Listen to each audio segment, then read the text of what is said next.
नमस्कार। अजय चतुर्वेदी। मित्रों, जिसका कि अंदेशा था वो उसकी शुरुआत हो गई है। हम बात कर रहे हैं लोकसभा चुनाव 2024 के जनादेश की।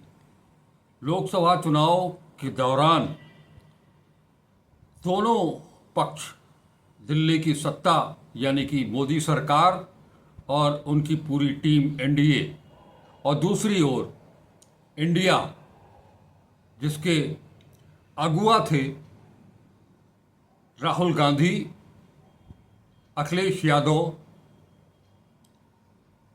ममता बनर्जी, अरविंद केजरीवाल और मल्लिकार्जुन खड़गे। इस बार का जो जनादेश मिला वो निश्चित तौर पर मोदी सरकार के खिलाफ था। बावजूद इसके मोदी जी ने अपनी सरकार बनाई। राष्ट्रपति भवन में 9 तारीख को पहले उन्होंने प्रधानमंत्री पद की शपथ ली, मंत्रिपरिषद की शपथ दिलाई, और अब जब 24 जून से संसद का पहला सत्र 18वीं लोकसभा का शुरू हुआ, पहले दिन से ही हल्ला हंगामा शुरू हो गया। विपक्ष ने शपथ ग्रहण समारोह के दौरान भी संविधान का मुद्दा उठाया। विपक्ष यानी कि इंडिया गठबंधन के हर सांसद के पास वो लाल किताब जो कि संविधान है, भारतीय संविधान, उसकी प्रति थी। इसके अलावा संसद के अंदर जाने से पहले उन्होंने संसद के बाहर जम करके प्रदर्शन भी किया। संविधान की किताब के साथ जम करके नारे लगे, लोकतंत्र बचाने के लिए, संविधान बचाने के लिए, युवाओं, बच्चों, गरीबों, महिलाओं का हक उन्हें दिलाने के लिए आरक्षण की बात गर्मजोशी के साथ रखी गई। मेन मुद्दा रहा संविधान की रक्षा। इसे लेकर के राहुल गांधी ने पहले दिन ही अपने तेवर दिखा दिए थे, इंडिया गठबंधन ने अपने तेवर दिखा दिए थे। दूसरा दिन यानी कि 25 जून, हालांकि आज भी कुछ शपथ ग्रहण होने थे। इस बीच में स्पीकर लोकसभा अध्यक्ष को लेकर के तनातनी जो शुरू हुई थी जनादेश के बाद से, वो तनातनी कायम रही।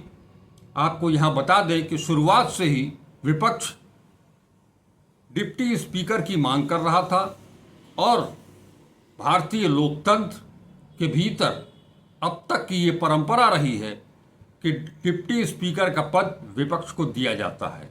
लेकिन मोदी सरकार ने जिस तरह से 2014 से 19 और 19 से 24 तक शासन किया, उनके दिलो दिमाग में सिर्फ और सिर्फ अपनी बात थी, विपक्ष की बात नहीं थी। ऐसे में ये सारी जिम्मेदारी सौंपी गई राजनाथ सिंह को कि वो विपक्ष को मनाएं और सत्ता पक्ष का स्पीकर बनने दें। इस बात को लेकर के इंडिया गठबंधन तैयार था। राहुल गांधी ने भी कहा था कि हमको आपका स्पीकर मंजूर है, मगर डिप्टी स्पीकर मुझे दिया जाए। लेकिन इस पर कोई बात नहीं बनी।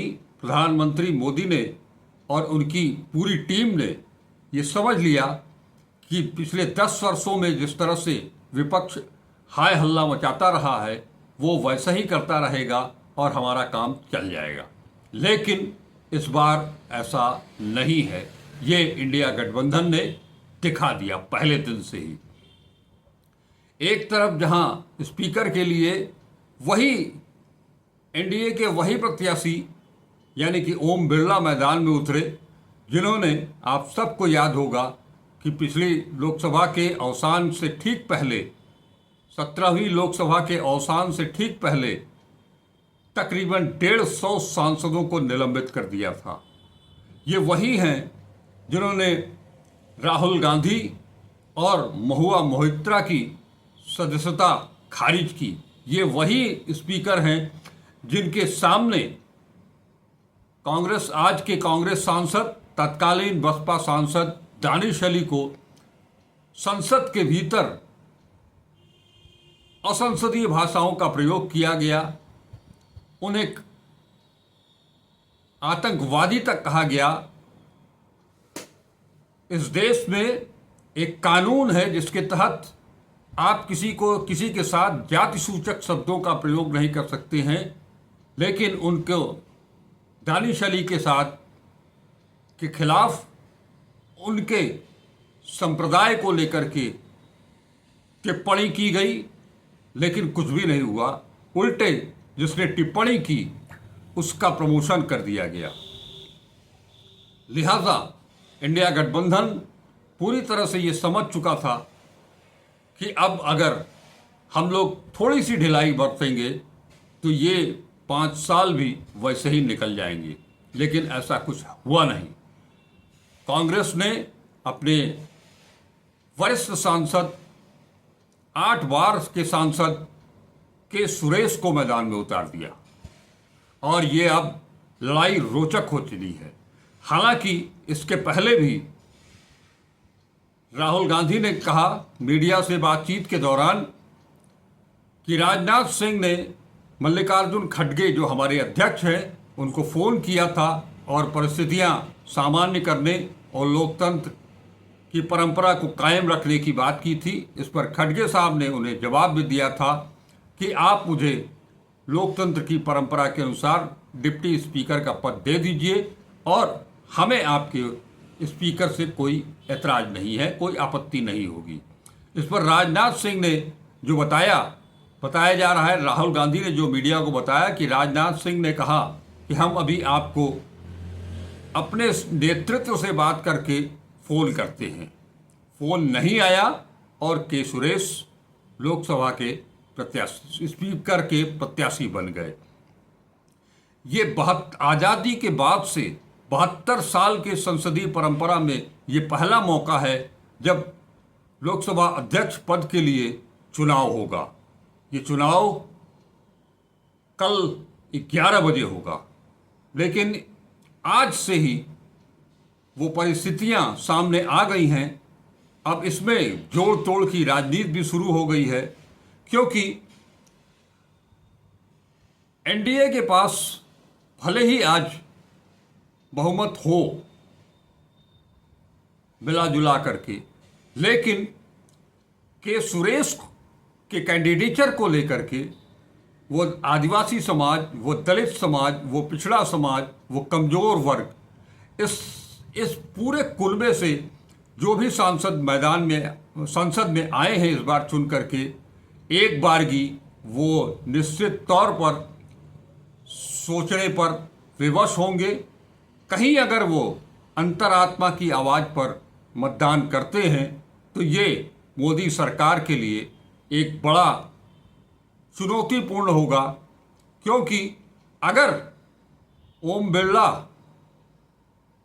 नहीं जीतते हैं इस चुनाव में तो ये मान लिया जाएगा कि सरकार ने अपना विश्वास खो दिया है। इसके लिए कम से कम 272 मत चाहिए ही चाहिए। 272 से नीचे आने का मतलब कि मोदी सरकार सदन शुरू होते ही अल्पमत में आएगी और वो सरकार गिर जाएगी। अब आपको बता दें कि जो लोकसभा अध्यक्ष को लेकर आम सहमति बनाए जाने की तमाम कोशिशों पर फिलहाल पानी फिर चुका है। विपक्ष ने नॉमिनेशन की डेडलाइन से ठीक पहले कांग्रेस सांसद केडी कुन्नल सुरेश को इंडिया ब्लॉक का उम्मीदवार घोषित कर दिया है। कुछ ही देर बाद सुरेश के नामांकन पत्र दाखिल कर दिया गया है। इससे पहले एनडीए की तरफ से बीजेपी सांसद ओम बिरला ने अपना पर्चा दाखिल किया। दोपहर 12 बजे तक नॉमिनेशन के लिए अंतिम समय सीमा रखी गई थी।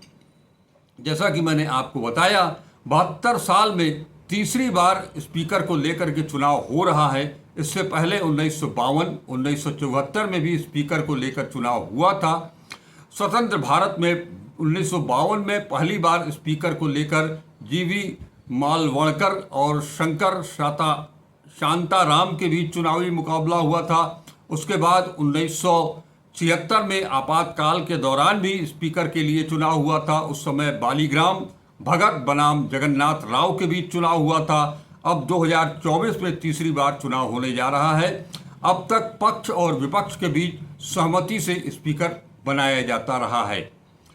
इससे पहले एनडीए की तरफ से स्पीकर चुनाव के लिए आम सहमति बनाने की कोशिश की गई और बीजेपी के वरिष्ठ नेताओं ने इंडिया ब्लॉक के नेताओं से बातचीत की। रक्षा मंत्री राजनाथ सिंह और संसदीय कार्य मंत्री किरेन रिजिजू ने अलग अलग नेताओं से मुलाकात की और फोन पर बातचीत की। सूत्रों का कहना था कि स्पीकर के नाम पर विपक्षी दलों के साथ सहमति बनती तो डिप्टी स्पीकर का पद विपक्ष को दिया जा सकता था, लेकिन वही विपक्ष का कहना है कि डिप्टी स्पीकर पद नहीं दिया जा रहा था, इसलिए ही ये बात बिगड़ी है। इससे पहले जैसा मैंने आपको बताया कि राजनाथ सिंह के साथ एक मीटिंग में कांग्रेस महासचिव केसी वेणुगोपाल ने कहा कि कल आपने कहा था कि हम डिप्टी स्पीकर को लेकर आपको बताएंगे, लेकिन अभी तक आपने बताया नहीं है। दरअसल स्पीकर के नॉमिनेशन पेपर पर साइन करने के लिए राजनाथ सिंह ने केसी वेणुगोपाल को बुलाया था। डीएमके नेता टीआर बालू भी राजनाथ से मिलने पहुंचे थे, लेकिन मंगलवार की सुबह विपक्ष ने स्पष्ट कर दिया कि स्पीकर के पद के लिए अपना उम्मीदवार खड़ा किया जाएगा। कांग्रेस नेता के सुरेश के नाम पर मुहर लगा दी गई। के सुरेश 8 बार के सांसद हैं। नाम फाइनल होने के कुछ देर बाद सुरेश ने नामांकन पत्र दाखिल किया। विपक्ष शक्ति प्रदर्शन की तैयारी में है। निर्दलीय सांसदों को अपने पक्ष में लाने की कवायद भी शुरू हो गई है। विपक्ष के 237 सांसद हैं, इसमें से 3 निर्दलियों का समर्थन शामिल है। के सुरेश के नामांकन पत्र में इंडिया ब्लॉक के सहयोगी डीएमके, शिवसेना, शरद पवार, एनसीपी और अन्य प्रमुख दलों ने हस्ताक्षर किए हैं। टीएमसी ने अभी तक हस्ताक्षर नहीं किए हैं, वे ममता बनर्जी की मंजूरी का इंतजार कर रहे हैं। इससे पहले एनडीए की तरफ से ओम बिरला ने नामांकन किया। इस दौरान एनडीए तमाम नेताओं के साथ राजनाथ सिंह, अमित शाह और JP Nadda Lok Sabha secretary general के रूप में पहुंचे और नॉमिनेशन पर्चा दाखिल कराया। सत्ता पक्ष के पास पूर्ण बहुमत है। एनडीए के पास 292 सांसदों का समर्थन है, लेकिन अब लोकसभा अध्यक्ष को लेकर चुनाव होगा। 72 साल बाद लोकसभा स्पीकर को लेकर चुनाव होने जा रहा है। बुधवार सुबह 11 बजे मतदान होगा, उसके बाद नतीजा आएगा। अब तक स्पीकर को लेकर आम सहमति बनती रही है। विपक्षी दल से जुड़ा नेता डिप्टी स्पीकर चुना जाता रहा है। अब आपको थोड़ा सा इतिहास मिल जाए। मई 1952 में पहली बार लोकसभा के सांसद स्पीकर का चुनाव करने के लिए एकत्र हुए। कांग्रेस के उम्मीदवार जीवी मावलंकर थे, जो 1946 से स्पीकर की कुर्सी पर थे। उनके सामने शंकर शांताराम मोरे उतरे। मोरे संसद में एक नए सदस्य चुने गए थे। चुनाव एक औपचारिकता माना जा रहा था, क्योंकि कांग्रेस के पास लोकसभा में अच्छा बहुमत था। ज्यादातर सदस्यों ने मावलंकर के लिए वोट दिया। अब परिस्थितियां बड़ी रोचक हो गई हैं। राजनीति बहुत रोचक मोड़ों पर पहुंच गई है। अब आपको बता दें कि इस संसद में, इस 18वीं लोकसभा में तकरीबन 80 सांसद ऐसे हैं जो कि आज की तारीख में निष्पक्ष हैं। वो न इंडिया गठबंधन के साथ हैं, न एनडीए गठबंधन के साथ हैं। वो इनके मत निर्णायक होंगे और इन्हें अपने पाले में लाने के लिए दोनों ही गठबंधन एड़ी चोटी का जोर लगा देगा। लेकिन अगर चुनाव होता है और ओम बिरला चुनाव नहीं जीत पाते हैं, तो मोदी सरकार यहीं पर अपना बहुमत खो देगी। इसका सबसे बड़ा खामियाजा एनडीए सरकार और मोदी सरकार 3 को लेकर के होगा। हालांकि जो कुछ भी होगा वो कल होगा और कल 11 बजे तक हम सबको इंतजार करना होगा। अब क्योंकि इंडिया गठबंधन ने ये तय कर लिया है कि जिस तरह से 2019 से लेकर के 2024 तक का कार्यकाल रहा है, ये बहुत ही अलोकतांत्रिक ढंग से संसद की परंपराओं को तोड़ते हुए सदन को चलाया गया है।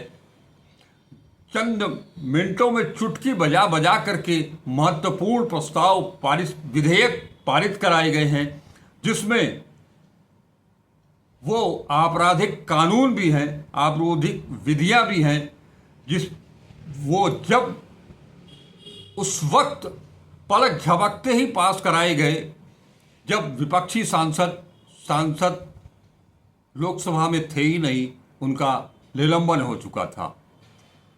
यही नहीं, किसानों के खिलाफ जो 3 काले कानून लाए गए थे, उस समय भी एनडीए के स्पीकर, लोकसभा के स्पीकर ने अपनी मनमानी ही करते हुए उन विधेयकों को पारित कराया था, जिसे साल भर की लड़ाई और 700 किसानों की मौत के बाद प्रधानमंत्री ने उस वक्त उस कानूनों को वापस लिया जब उत्तर प्रदेश में विधानसभा चुनाव होने थे।